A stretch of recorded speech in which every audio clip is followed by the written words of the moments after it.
Ganitong pork mechado ang gawin mo, siguradong mapaparami ka ng kanin.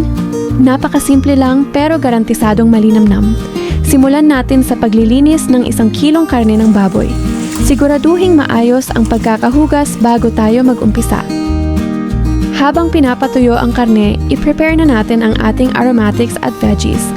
Hiwain lang ang bawang, sibuyas, carrots, patatas, at ang ating red and green bell peppers. Maghiwa na rin tayo ng kalamansi para sa ating marinade.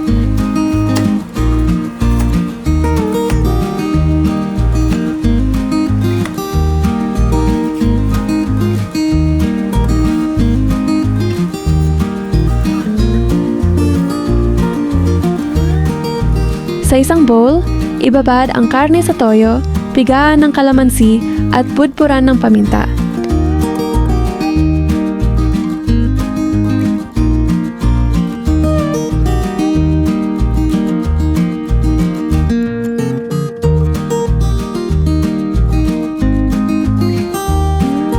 Mas masarap kung overnight ito ibababad para talagang kapit ang lasa.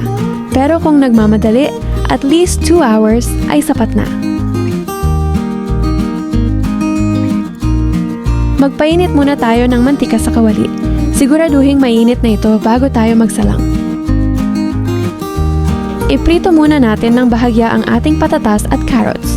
Nakakatulong ito para hindi sila madaling madurog mamaya kapag isinama na sa sarsa.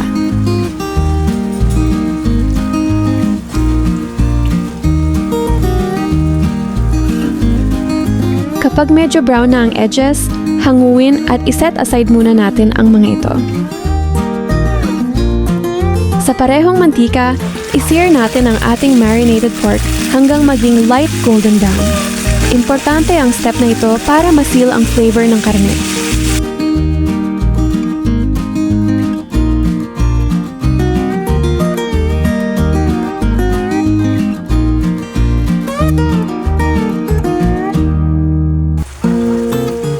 Kapag ganito na ang kulay, iset aside muna natin.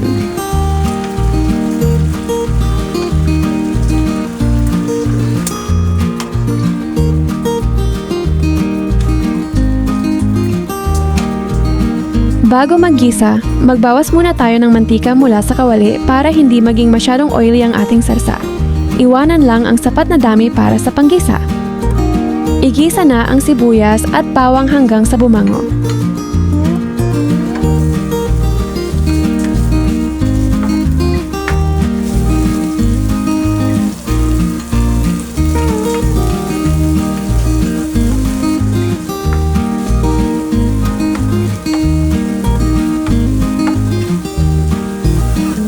Isunod na natin ang tomato sauce. Ito ang magbibigay ng kulay at sarap sa ating mechado.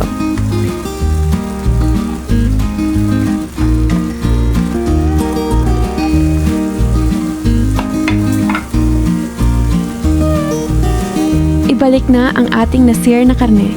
Haluin ng maigi para manuot ang sauce sa bawat piraso ng baboy.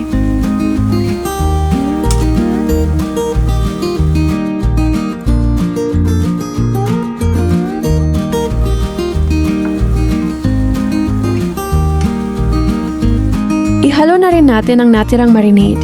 Huwag nating sasayangin to dahil nandito ang lahat ng concentrated na lasa ng toyo at kalamansi. Dagdagan pa natin ng kaunting paminta at durugin ang pork cubes para mas malinamnam.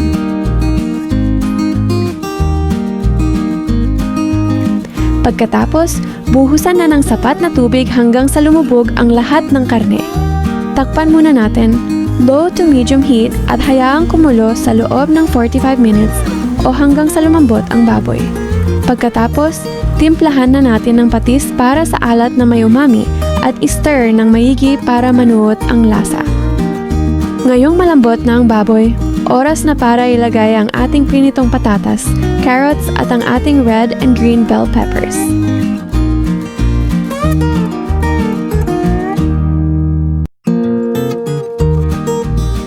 Maglagay ng kaunting asukal para pambalanse sa asim ng tomato sauce.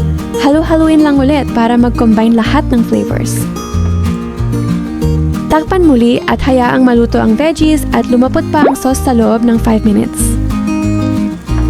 Tikman at i-adjust ang seasoning ayon sa inyong panglasa. At heto na ang ating pork mechado, ready to serve na para sa pamilya. Kain na tayo! Kung nagustuhan nyo ang recipe na ito, don't forget to like this video at mag-subscribe na rin kayo para sa mas marami pang simpleng lutuin. Maraming salamat sa panonood and happy cooking!